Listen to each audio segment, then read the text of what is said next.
Assalamu alaikum student. This is lecture 4 on relative pronoun. Uh, Today we have cases of relative pronoun, nominative, accusative and genitive cases. These cases are solved by attempting exercise 33 from the textbook in order to understand how nominative, accusative, and genitive cases are understood from the sentences. So, here are sentences from the textbook. Textbook is very mandatory for you people to read out, to understand, in order to solve all the exercises in proper way. So dear student, किताब ज़रूरु खणो, किताब सां गॾु pencil बि खणो ऐं कोशिशि कयो उन्हनि एक्सरसाइज़ खे प्रॉपरली अंडरस्टैंड करण जी। हिन महिल एक्सरसाइज़ असांजी 33 आहे, पहिरियों 36 कईसीं, छो त उन में दैट जो माना मैटर हुया, उन में कुझु वर्ड्स हुया जिन खे अंडरस्टैंड कयोसीं। अॼु उन जी हिकिड़ी कड़ी आहे, उन जी सीक्वेंस आहे जेका 33 exercise page number 95। Hope you will understand properly. If you don't, please send your comments so that we may clarify in proper way. Okay, let's start exercise number 3. Today we have 33 exercise from our textbook first year, in which we have again 20 sentences in which we have to discuss various cases of relative pronoun. As I have told you in the previous classes, we have relative pronoun cases 33 case exercise. Cases are 3: nominative case, accusative case and genitive case, in which we have to discuss whether the sentences are in subjective mood or in objective or in possessive. We have to see student, relative pronoun sentences especially, it has two clauses: main clause or principal clause, or subordinate clause or dependent clause, in which there is a connection between two sentences by helping of relative pronouns. We know all about this one. That's we call a relative pronoun. Relative pronoun is functioning as a conjunction in the sentences. So today we have to discuss and understand how both places are connected and which is suitable relative pronoun is used. Here is exercise in your right side of your video. You will see exercise number 3. Aid the missing relative pronoun where necessary. Number 1 sentence is there: the tree dash leaves have all fallen off is an oak. Prose book is very necessary in your hand. This exercise, what I would tell you, that is either visible or not, but you have to see from your own textbook. Now sentence number 1: the tree dash leaves have all fallen off is an oak. हाणे इहो जुमलो हीअं खणी ॾिसो, इहो जुमलो आहे: the tree is an oak. ॿियो जुमलो हिन में वरी हीअं खणी चऊं: the leaves of an oak, the leaves of tree are fallen off, tree are fallen off. Now we have to connect both things together. हाणे the tree leaves of the tree हुजे या अञा हीअं बि हुजे, the trees leaves, हिन जो मतिलबु आहे त हे असांखे हिन सां कनेक्ट करिणो आहे, इन जे लाइ असांखे छा खपे, इन जे लाइ असांखे खपे पॉज़ेसिव केस इन जे मुताबिक़। सो इन जे लाइ असां वटि हिननि केसिस जे मुताबिक़ लिविंग हुजे, नॉन लिविंग हुजे या ॿई मिक्सचर हुजनि त पॉज़ेसिव केस सभिनि जो साॻियो हूंदो आहे, जीअं टेबल में तव्हां पढ़ियो। हाणे हे आहे असांजो हिन जॻह ते इस्तेमालु थींदो whose। जुमिलो वरी ॾिसो, the tree whose leaves have all fallen off is an oak, right? माना हिन जे मुताबिक़ असां हिन में इस्तेमालु कंदासीं। ऐं असांजो रीज़न कहिड़ो हूंदो हिते, हिन जो असांजो रीज़न हिते हूंदो कहिड़ो, इहो हूंदो, इहो असां हिन खे पॉज़ेसिव केस माना हे लिखंदासीं न, हे माना चवंदासीं त इहो पॉज़ेसिव केस जुमिले में अंडरस्टैंड थिए थो, इन जे करे असां हिते whose इस्तेमालु कईसीं। नंबर 2 आहे वरी लिखियल आहे the job she wishes to apply for is no longer vacant. हिते असां वटि जेको जॉब आहे इहो असां वटि नॉन लिविंग फैक्टर थो ॿुधाए पियो। इन जे लाइ असां हिते सब्जेक्टिव केस जे मुताबिक़ असां हिते असां इस्तेमालु छा कंदासीं, हिते असां इस्तेमालु कंदासीं विच इस्तेमालु कंदासीं। हिते असां हुन जे अॻियां लिखंदासीं actually that is a non living subject, that's why we use which. असांखे इहा त ख़बर आहे दैट किथे इस्तेमालु कंदा आहियूं ऐं दैट जा कहिड़ा रीज़न हूंदा आहिनि, ठीकु आहे। इहो हुन जी माना स्पेशल केसिस जे लाइ इस्तेमालु थींदो, जंहिंजे लाइ मां 36 एक्सरसाइज़ बाद में कराई आहे ऐं 36 पहिरियों कराई आहे ऐं 33 हाणे पियो करायां, उल्टो पियो करायां, सिर्फ़ु इन करे उन्हनि वर्ड्स खे सम्झणु तमामु ज़रूरी हुयो, जंहिंजो ज़िक्र असां वटि हिन एक्सरसाइज़ में बि आहे। 3 में अचो वरी, ॿियो आहे जुमिलो the book dash is lying on my desk is a dictionary.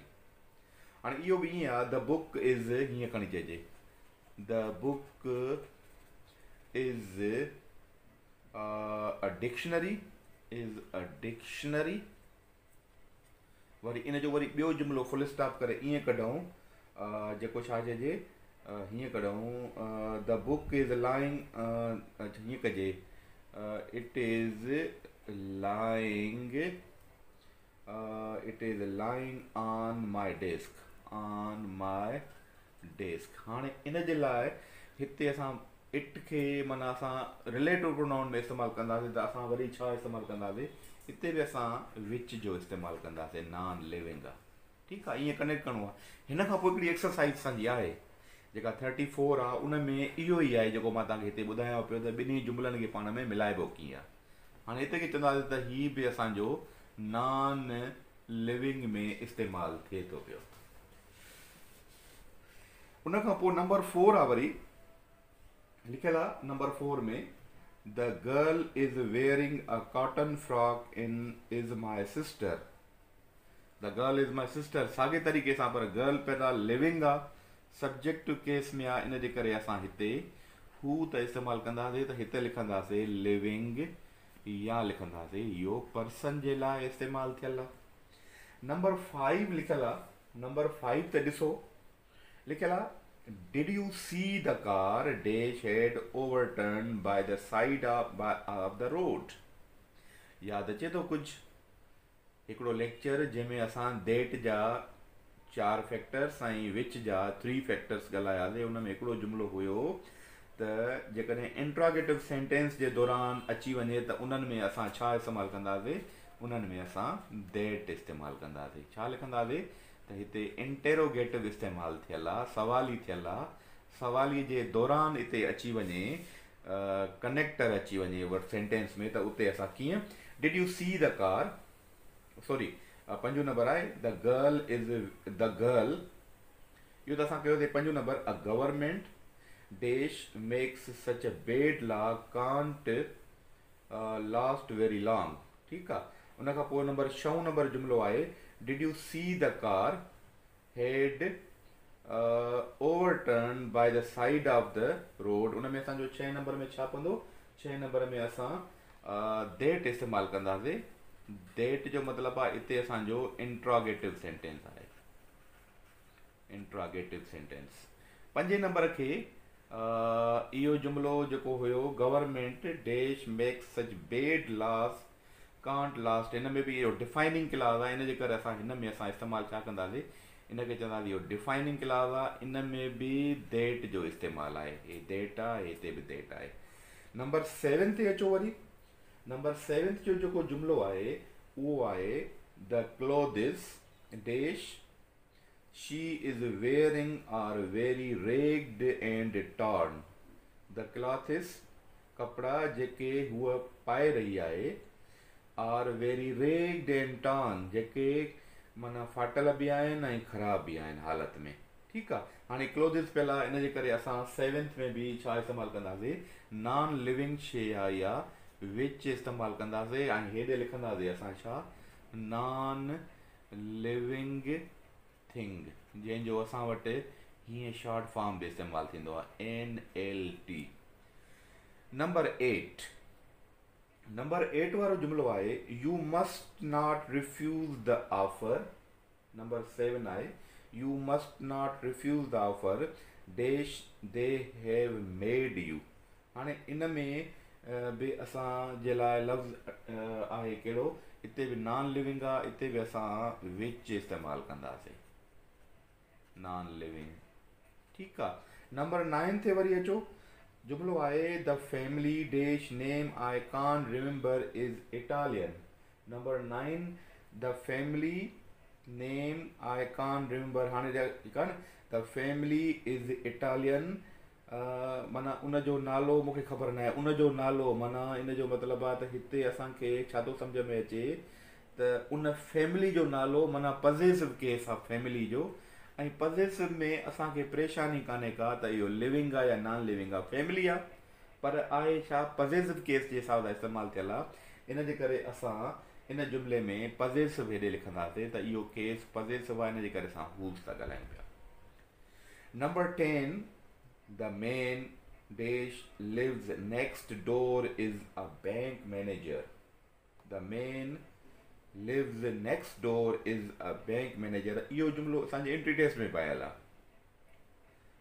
हाणे इन जो मतिलबु आहे द मेन, इन में सिंपल आहे द मेन आहे, हिन में असांजो छा पवंदो, हिन में इहो मेन जो सब्जेक्ट इस्तेमालु थो करे, मेन लिव्स नेक्स्ट डोर, हू लिव्स नेक्स्ट डोर, इन जो मतिलबु आहे त हीअ छा आहे, इहो हिते पर्सन इस्तेमालु थियल आहे, पर्सन जे हिसाब सां इस्तेमालु थियल आहे, इहो था माना हुन जे मुताबिक़। वरी अचो 11 ते। 11 में आहे जुमिलो आहे the car dash he drives is larger than mine. The car पहिला, हाणे इन जुमिले में नॉन लिविंग आहे, द कार आहे, इन में देट बि लॻी सघे थो, विच बि लॻी सघे थो। मां तव्हांखे ॿुधायो त देट ऐं विच में हिकिड़ो फ़र्क़ु आहे जंहिंमें असां 7 फैक्टर्स डिस्कस करे चुका आहियूं। वरी इहो बि आहे असां वटि त देट ऐं विच जो फंक्शन कंहिं जॻहनि ते साॻियो बि आहे, असां उन्हनि में मुताबिक़ इस्तेमालु कंदासीं। इहो जुमिलो अहिड़े तरीक़े जो आहे the car which he drives हुजे, the car that he drives is larger than mine. Number 12 में वरी ॾिसो, 12 में आहे do U think he will engage the man ही इंटरव्यूड। ठीकु आहे, do U think he will engage the man, हाणे हिते असांजी किताब में ग़लती आहे, मेन खां पोइ ही इस्तेमालु थियल आहे, इन जॻह ते माना छा आहे असांजो ब्लैंक आहे। हाणे इहो do U think he will engage the man ही इंटरव्यूड, हू interviewed, home interviewed, whose interviewed. हाणे इहो असांखे अक्यूज़ेटिव केस थो लॻे, इन जे लाइ असां हिते लफ़्ज़ इस्तेमालु कंदासीं छा, होम, माना चवंदासीं त इहो कहिड़ो केस आहे, इहो अक्यूज़ेटिव केस आहे, अक्यूज़ेटिव केस, अक्यूज़ेटिव जे माना इन जे मुताबिक़ इस्तेमालु थो थिए पियो। उन खां पोइ वरी अचो 13 आहे we need a secretary, do you know how anyone dash can type. इहो जुमिलो 13 आहे, पहिरें जुमिले खे छॾे करे ॿिए जुमिले खे ॾिसणो आहे 13 में। ठीकु आहे, उन में असांजो माना छा पियल आहे, हिकिड़ो त एनीवन बि पियल आहे, एनीवन इन में देट पवंदो, पर इहो केस बि न आहे जॾहिं इंट्रोगेटिव सेंटेंस हूंदो आहे, जॾहिं ॾिसो हिन जॻह ते 6 नंबर ते ॾिसो अहिड़े क़िस्म जो जुमिलो वरी 13 में बि आयो आहे, डू यू नो एनीवन। हाणे हिते बि असां देट इस्तेमालु कंदासीं, रीज़न कहिड़ा आहिनि, नंबर 1 त इहो जुमिलो सवाली आहे, सवालीअ खां पोइ हिकिड़ो सेंटेंस थो अचे पियो, जंहिंजे करे ॿियो हिन में वरी छा थो अचे पियो, एनी वन बि अचे थो पियो, उते बि असांजो दैट इस्तेमालु थींदो आहे। ॿ रीज़न आहिनि हिन जा। 14 ते अचो, nothing dash U can do will be of any use. Nothing लफ़्ज़ यादि कजो, 12 लफ़्ज़नि में असां नथिंग बि पढ़ियो होसीं, जिते नथिंग लफ़्ज़ इस्तेमालु थियल हूंदो आहे उते बि दैट इस्तेमालु थींदो आहे। छा वर्ड डिनोट्स नथिंग, नथिंग थो अचे पियो, इन जे करे असां इन जो जेको प्रिसीडेंट आहे उहो नथिंग आहे, इन जे करे असां दैट इस्तेमालु कई आहे। ओके, नंबर 15 आहे the chair dash legs are broken must be thrown away. ठीकु आहे, चए थो the chairs dash legs are broken, उहे कुर्सियूं जंहिंजूं टंगूं भॻल आहिनि, जंहिंजूं टंगूं भॻल आहिनि, माना मां बि असांखे अंदाज़ो थिए थो पियो त चेयर आहे नॉन लिविंग थिंग आहे, पर उन जे लाइ माना छा हूज़ इस्तेमालु थो थिए पियो। छा आहे हूज़ चेयर, माना उन्हनि जूं टंगूं, माना पज़ेसिव केस आहे, पज़ेसिव आहे, उन जे मुताबिक़ बि असां इहो इस्तेमालु था कयूं पिया। 16 ते अचो, 16 आहे जेको आहे, चए थो त the films dash are shown at this cinema are foreign. हाणे द फिल्म्स पियल आहे, कुझु बि कोन्हे, इन में विच बि इस्तेमालु करे सघो था, दैट बि इस्तेमालु करे सघो था, इहो नॉन लिविंग थिंग्स आहे, इन जे करे इस्तेमालु था कयूं पिया। 17 ते अचो, 17 थो चए पियो this is the prize dash she won yesterday. पढ़ियोसीं इट इज़ ऐं that is, this is demonstrative हूंदो आहे, त उते बि असां दैट इस्तेमालु कंदा आहियूं, नॉन लिविंग थिंग्स जे इस्तेमाल में माना कंदासीं। उन खां पोइ वरी आहे असांजो जुमिलो कहिड़ो, 18 नंबर में आहे the music dash my children prefer listening is jazz. असां वटि जैज़ वरी कम्युनिकेशन जी हिकिड़ी कंपनी आहे, पर jazz is type of music, right. The music, हिन में बि असां छा इस्तेमालु कंदासीं 18 में, इन्हनि में अहिड़ी का इंडिकेशन कान्हे, नॉन लिविंग आहे, दैट बि इस्तेमालु थींदो, विच बि इस्तेमालु थींदो, ॿई साॻी ॻाल्हि आहे, इहो बि नॉन लिविंग थिंग जे मुताबिक़ आहे। 19 ते अचो, come at any time dash is convenient. हे बि कंहिं एग्ज़ाम में मूंखे यादि थो अचे को आयल आहे, कम at any time dash is convenient. ॿुधायो भला हिते छा पवंदो, हिते बि वर्ड असांजो पियल अथव कहिड़ो, एनी, एनी पियल आहे, इन जे करे असां हिते बि दैट जो इस्तेमालु कंदासीं। उन खां पोइ वरी आहे the men dash work in this office are all highly paid. The men माण्हू जेको हिन ऑफिस में कमु करे थो पियो, उनखे वॾी पघार ॾिनी वेंदी आहे, घणी पघार ॾिनी वेंदी आहे, त माना हिन जे माण्हूअ जे लाइ आहे, सब्जेक्ट केस आहे, इन जे करे हिन में हू पवंदो, असां चवंदासीं त इहो सब्जेक्टिव केस आहे उन जे मुताबिक़। सो डियर स्टूडेंट, हीअ हुई असांजी एक्सरसाइज नंबर 36। हिन सॼे खे नोट करे छॾियो, वरी बि तव्हांजो कमु आहे त हिन खे वरी तव्हां प्रॉपरली उनखे ॾिसो ऐं इनखे हर हिक जो रीज़न ॻोल्हियो, उन जे मुताबिक़ वरी डिस्कस कंदासीं। असां वटि जेका हिन महिल वरी नेक्स्ट आहे, जेका अॼु असांखे थोरी घणी हिन डिस्कशन खां पोइ थोरी कंफ्यूजन इहा थी थिए त इहा ख़बर कीअं पए त इहो पॉज़ेसिव आहे, इहा ख़बर कीअं थी पए त इहो सब्जेक्टिव आहे, ख़बर कीअं थी पए त इहो जेनेटिव थो इस्तेमालु थिए पियो, किथे मीनिंग जी ॻाल्हि हुई, किथे स्ट्रक्चर जी ॻाल्हि हुई, किथे अंडरस्टैंडिंग हुई। बहरहाल असां वटि हाणे जेका एक्सरसाइज़ नंबर 34 थी अचे पई, उहा बि असांजे लाइ हिकिड़ी नेसेसरी आहे, त उनखे पहिरियों ई पढ़ी छॾियो। पहिरियों पढ़ण खां पोइ माना छा चइजे, pre study makes a man very interesting and very curious about the things how teacher is imparting the things. That is the quality of a teacher to study before starting off the things and lectures, so that we may understand the things in proper way. So we'll see you again in the discussion of exercise number 34, so that we may understand things in proper way. Thank you very much, students.